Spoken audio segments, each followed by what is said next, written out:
Busta Rhymes isn't talking about how he's struggling when he's rapping, and he was, for a while in hip-hop, the closest link hip-hop had to Caribbean music and Jamaican culture without saying it. He was the sound man in hip-hop for a while. It was his voice over the system, and he was just like, I'm here to wow you with lyrical creativity. That was Busta Rhymes' thing, and he was like, reggae culture and hip-hop culture is like, you don't be sad. Being sad isn't a personality in there. It's, you are thankful for the one thing you have, or you are grateful for the one opportunity you have.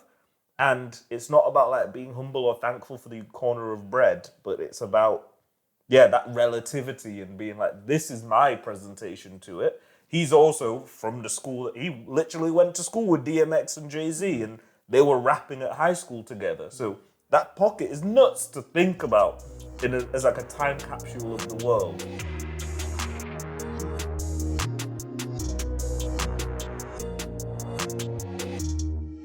This episode's about finding your sound or creativity. So, those who don't know me, I'm Jay Chambers.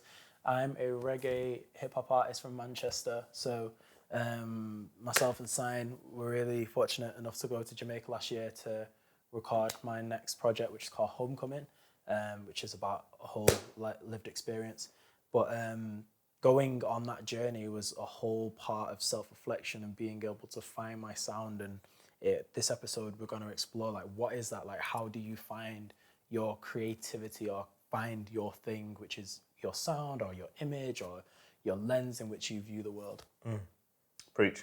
Yeah. Yeah, it's that journey of finding yourself, and it's not some like long Frodo in the ring. It's not any of them long like introspective philosophical things. You don't need to go study about it. You don't need to go get yourself some baggy jeans, lose your shoes for flip-flops, stroke some stray dogs, and get some hand-beaten tattoo. Shout out to the Bali people. It's so internal and introspective that, because again, people do that, come home and they're still idiots. It's about like finding the way in which you are yourself in the thread that is like how you give whatever you give out to the world. Again, for me, it's right now it's visual stuff. Years ago, it was audio stuff. It's before it was probably other things. In the future, it might be different things. But I think like being able to fortunately reflect, like you've said, on the last year. It was a year ago this week we were sat talking about Damn, yeah, it is. this exact thing. We were going physically and literally like, we need to turn whatever we're feeling, whatever we're thinking into something really practical that will set us up to create Homecoming, however it materializes. We didn't go with songs in plan. We didn't go to regurgitate a plan.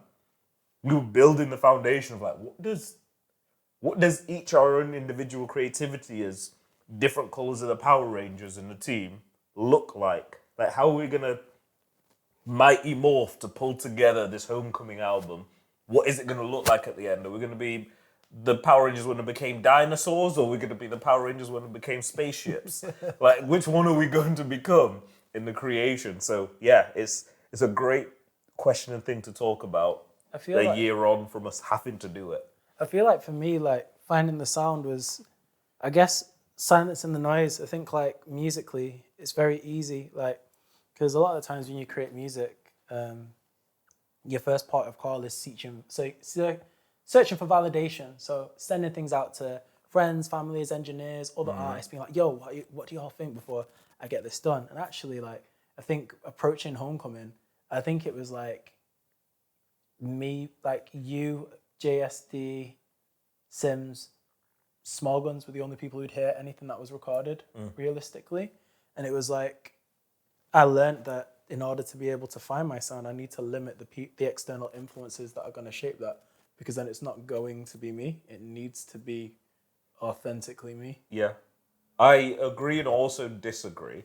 I agree that sometimes you have to sit in your chest, you have to sit in your head to fully understand that, like, in a vacuum, what direction would I go in? Like, if the floor was perfectly flat and nothing is leaning you in any type of direction and you are a perfectly circular marble, what direction would you go in?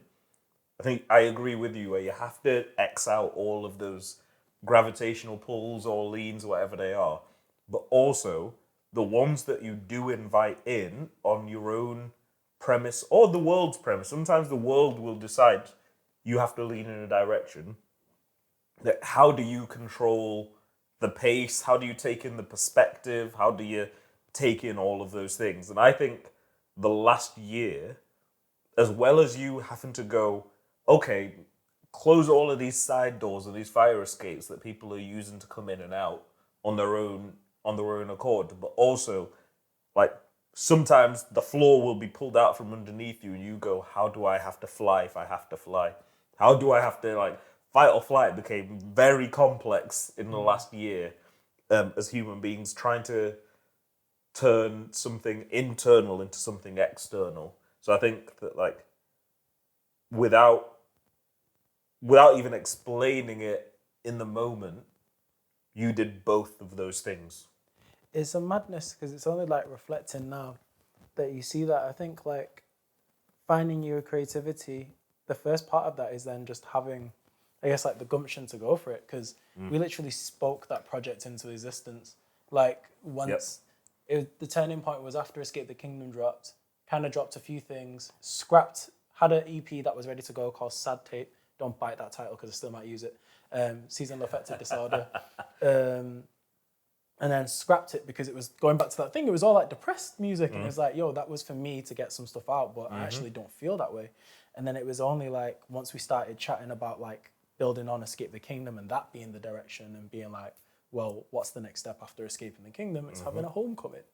And linking it that way, it was like, okay, well, in order to find my sound, we just need to do this. And it was like, it wasn't even a question, was it? It was just like, okay, how do we get from here we went from to there? oh, we need to do this. It went straight to like, okay, how do we facilitate that creation? And then just spoke it into existence. Like it was like, not if we go to Jamaica, it's like when we, and then everything came apart. I think like in terms of finding sounds artistically, venturing as well, being aware of you being a sponge and being able to take influence from some places, like sonically travel, that helped me a lot. Like when I knew that reggae was where my heart lies, you know, going deep into reggae, like going through artists of different years, traveling sonically through the development of it. So going from like Question. reggae. Go ahead. I put my hand up like a child. Give us 3 artists straight off the bat that were like along that journey that were mental checkpoints for you. Because I can, in the last year, give you 3 scenarios where visually, from like photography and videography, where I've gone, like, this is a mental checkpoint that has changed the way in which I present myself artistically. Like, it's changed the way that I do the maths in my head about the shit that I create. To some people, I don't shoot anymore. Some people are like, oh, he's not really involved in like taking pictures like that anymore. He's not really out here editing. Some other people, I'm doing weird shit on the internet. So like, what checkpoints along your journey did you go, oh, this has changed? Like, who did you listen to? Like, it might have been a scenario thing, because for me, like, my last scenario, I'll give it and then I'll let you explain, was when we were in the car on that day with the taxi driver that kidnapped us. There's a whole explanation. The cliff It was, thing. yeah, no, not even. It was, when we were just accepted. We gave him bank, he tricked us at the supermarket, and then we were just out video recording. That day, when we were just, I was sat in the front passenger seat, and he was just driving around being like, oh, I know where you're going. And the taxi driver was just leading way through back streets in Kingston. Just leading ways. And he would wind the window down for me. And he's like, oh yeah, you can record here. Excuse me. He was like, oh yeah, you can record here. And then sometimes he would just pull my window up from his side and be like, yeah, don't point your camera out the window here. Like, there were them points. And then All on Me by Governor started playing on the radio, and we were like, what is this song? Because in my head, it instantly went, you didn't know how you felt until this song grounded you in the position. That song became like the earth cable for me. So that changed how I think of shooting. I am very comfortable now with not shooting for things that in my head will go, that'll be a sick shot, that'll be nuts, that'll be... Because I go, that one was just for me. Sometimes it's just for my head. I'm just feeding that internal ego, being like, oh, that'll be sick. And I might shoot it and look back at it, do the edits, do the crops, and it'll be 1.5 second flick through on a video that you're doing. So I'm like, it's not for me. That wasn't for me. So in that moment, someone else was narrating for me through the song and then through him as a driver, being like, bro, not every shot needs to be a shot. You can sit there, just peep it in your head, and it might frame the angle you go at. So by the time we got out of the taxi, I was like shooting some mad angle from the hip, and I got your reaction of that crazy guy in Trenchtown shouting at us. Yeah. That was because I was like, I'm not even gonna try and get the angles and shoulders up of this old guy, because the shit that I've been told in this taxi before I've been out this car means when you're walking the streets in Trenchtown and the guy leading the way is drinking Ray and Nephew while driving, means your angles are gonna be different. Yeah. If you see fridges, don't don't go there. Don't pass the go there. fridges. Calmly. I think Who did you listen to? I think I can give you moments. So the meeting with choir was probably the last one where we had that meeting talking about what we were going to do collaboratively at Tough Gong, and how everything he was asking me was about everything else but music. And then his entourage started moving away, which obviously we realized who they were as well. Started moving away, and it was just him and us. And then the last thing he said to me was about grounding myself in the earth, because the ancestors have a message. The morning of the studio session, I do that, and then that's what became Fields. Like, there's a picture that Sign got of us in the morning outside, and that's what that was. Oh, let's go out in the morning. We took all of our stuff, and I was like, we might need... Let me just take a camera real quick. Do we need anything else? A piece of fruit? No, we literally just walked out ready in the morning. And the moment we went outside, we were like, okay, there's something more than just being outside right now. We got that. I feel like that one, definitely, because it taught me about not overthinking creativity. I think it was like more of just being in it and actually being comfortable with just letting myself be a vessel for the messages that are there in the universe to be used. Like, Fields existed before I realized that I needed to channel it and commit it down to paper for it to then become something bigger than myself. So I think another audio checkpoint, I think, before Christmas would have been Chronix's album. That was a massive musical checkpoint for me in terms of the production, listening to some of the stuff that obviously Teflon did on that. I'm going and shout out Teflon. I'm going through his production. Like, his production for me is like the perfect marriage of what I represent. It's like hip hop energy, but with reggae principles. That was a massive thing. And I think way before that, another musical checkpoint, I think would have been like revisiting Distant Relatives, because I recognize, like in the summer before, because I recognize and acknowledge what Nas and Damian Marley were trying to do, but the world just wasn't ready to hear it at that phase. Go on, keep talking. Like, for those who don't know, Damian Marley and Nas, reggae artists and hip hop artists, come together to create this album where they're just trying to show the lineage of hip hop and reggae, because hip hop comes from reggae culture. Like, obviously the idea of an MC is the idea of a DJ in Jamaica rapping is toasting, chatting on a rhythm. So they did this album to kind of show the lineage and show how they work almost interchangeably. And it was well received, but I feel like there wasn't a wider discourse or as much discourse around it as they should have been. Like, now if you talk about the album in the streets, people are like, yo, it's nuts. Like, because people are spiritually ready and understand where the links are. That's a turning point. That was... Do you know what? I'm of the ilk where... Of the ilk? Who the... Lord Mayor's son. Yeah. Of the ilk. Yeah. Keep all of that. Because I, like... For me, I came to specific songs of this when I was in the journey of being like, hip-hop music is clearly more than just like the fun bits for me. And like the world of hip-hop is more than just the fun bits for me. So when I was out here, I don't know why the lyrics aren't loading the way I want them to. It's just I have to guess the lyrics for this one. That's deep. Shout out So Tyler. yeah, so when I was like See if I can find in that journey where I was trying to lyrically contextualize what I was trying to think, because there's no point in me trying to invent a language when other people who have got way more skill, talent, perception, and whatever they may be, connections to representation have. I heard Patience from that album randomly on a playlist, and the way this song landed in my heart was exactly what you said. Like, they took so many of these elements where I'm trying to piece the world together, because I went, again, hip hop doesn't end for me at the party.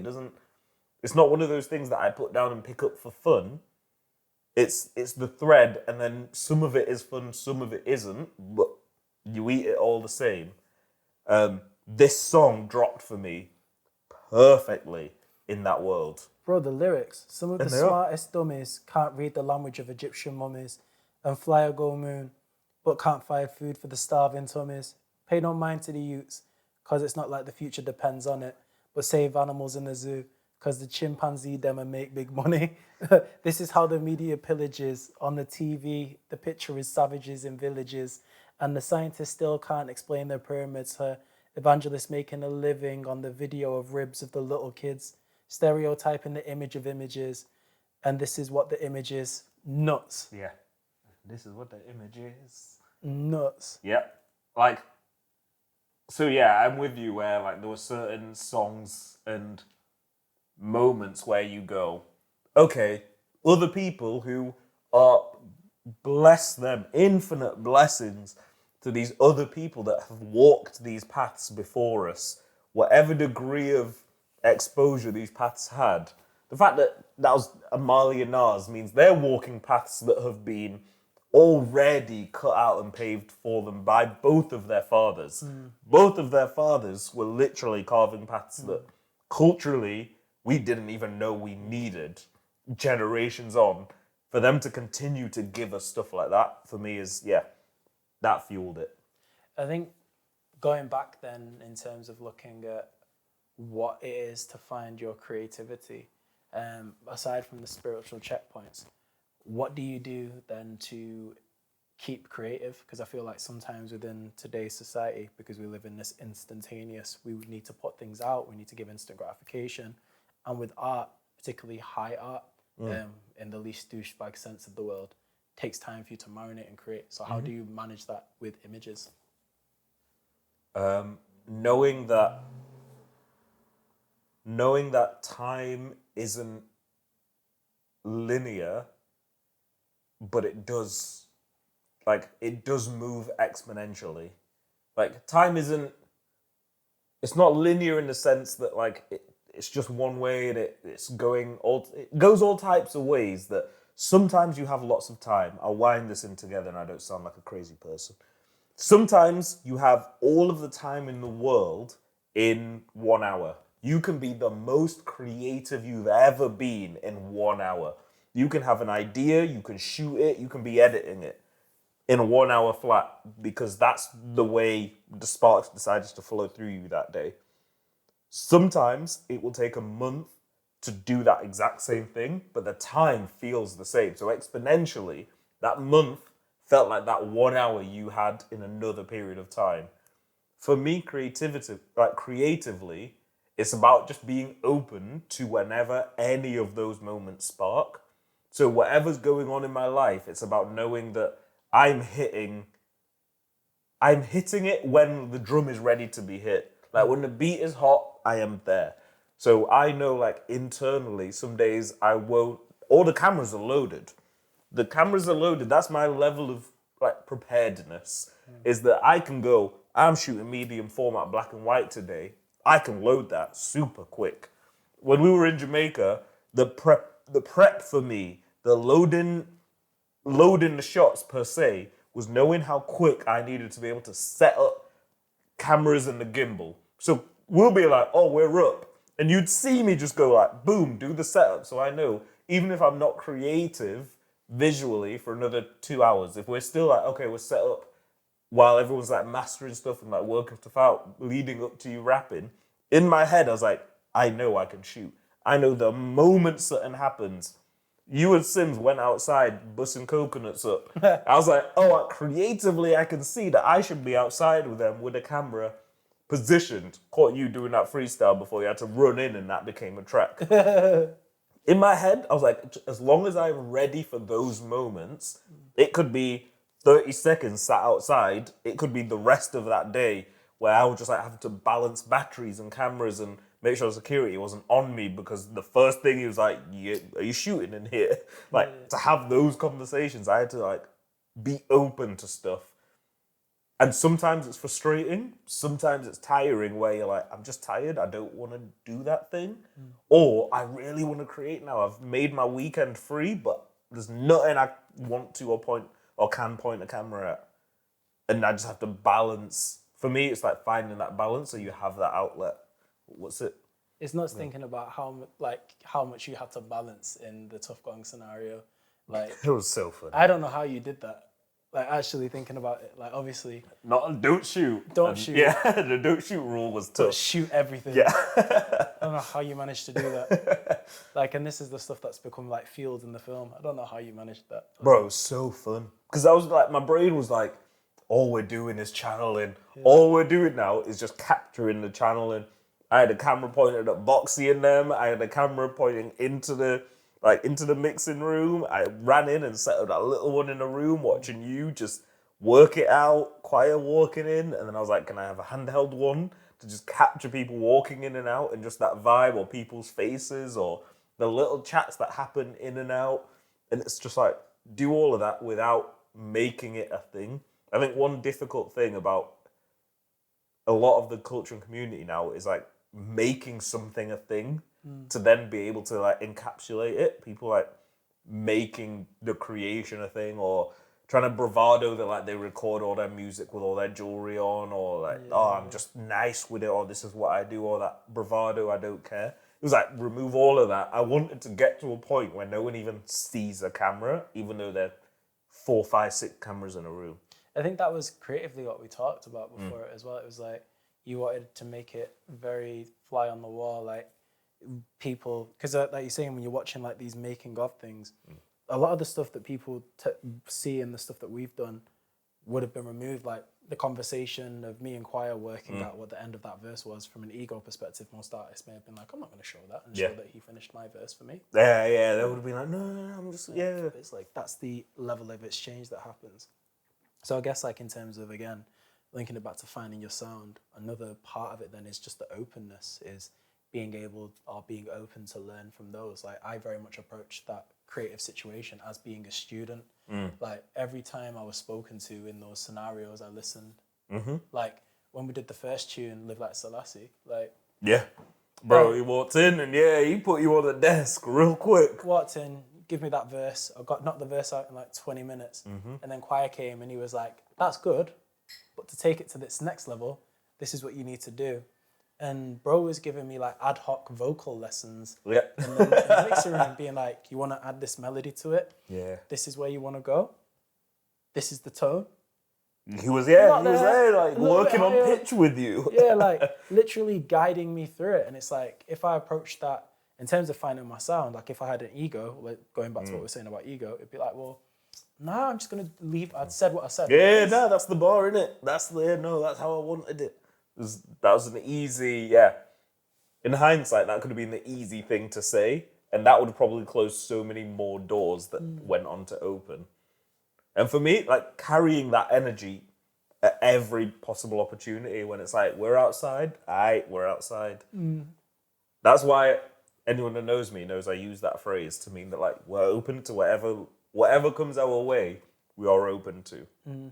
I think that was a big learning step in terms of finding my sound, is like recognizing that the value in being open and taking it. I feel like there is a massive kind of lesson in that whole trip, just thinking about, that's what the trip taught me, is being open in creativity. Like we didn't communicate much about what the end product would be whilst we were there, because we were just in the experience. Yeah. Like when we were like all the stuff that you got in all of the studio setups, like we weren't like, oh, bring this from here, Yeah.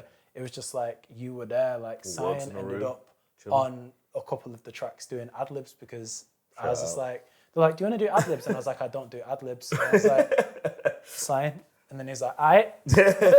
We do what we do. Yeah. And it become like this cool thing of where it's like the sound is becoming communal, and the music is about, hip hop is about community, going back to that village. And it is like, well, if I want to make music that reflects the village, I need to have at least reflect the people that were in my village. Don't know if that makes sense. Makes perfect sense. It's a mad one. What question did we just answer? What was it? It was about, damn you, Apple. It was about how do you find your sound or find your creativity? Yeah, there we go. Yeah, so Just be outside, shed the ego. be outside, shed the ego, take opportunities as they come. That is finding your sound and or creativity. Thanks again for watching the 1000 Fan podcast. If you like what you heard, make sure you like, share, subscribe, tell your mum, tell your sister, tell your auntie, tell your baby mama. Tell whoever you need to tell. Tell whoever you need to tell. But yeah, keep it locked. More content coming soon, innit?